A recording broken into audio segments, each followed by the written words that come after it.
Assalamu alaikum, урматтуу башкаларында жашап жана эмгектенип жаткан биздин мекендештер.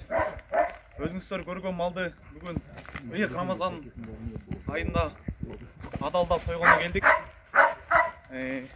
Ушул малдын эттери Кудайым буйруса доставкага чыгат, 5-10 килограммдан жеткирип берип акысыз. Будан сырткары жылкы эттери жана ошондой эле ушу уйдун ички органдары, сары жүрмө, өпкө жүрөк боорлорун заказ кылсаңыздар болот.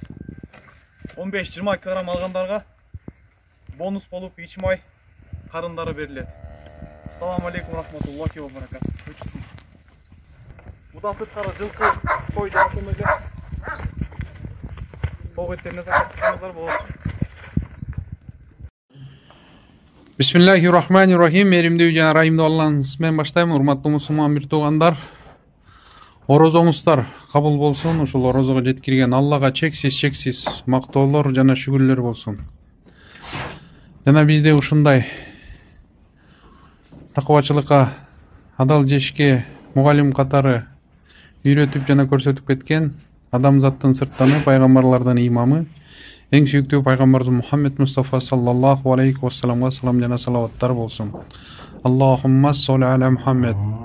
Урматтуу мусулман бир туугандар, мынакей иншаллах кармаган орозоңуздар кабыл болсун. Мынакей ушул фермага келдик. Ушундай жаш кунажын уйларды, торпокторду сойгонго.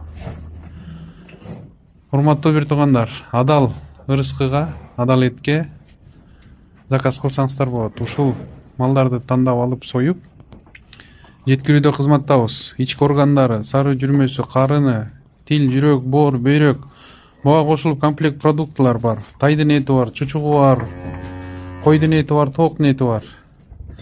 Урматтуу бир туугандар, жегенибиз адалдан болсо, иншаллах кылган дуаларыбыз кабыл болот. Аллах Таала бир аятында айтат: "Эй момундар, адалдан ырыскы жегиле, жакшы иштерди кылгыла" дейт. Мен силердин эмне кылып жатканыңарды билемин дейт. Урматтуу бир туугандар, иштеген ишибизде береке болушу үчүн, кылган дуаларыбыздын кабыл болушу үчүн иншаллах жегенибиз адалдан болуш керек. Келиңиздер бир туугандар. Ушундай адал этти жеткирүүдө биз кызматтабыз. Ушул малдардын этине 16, 17, 18 апрелде заказ кылсаңыздар болот. Биз кызматтабыз. Ассаламу алейкум рахматуллахи ва баракатух.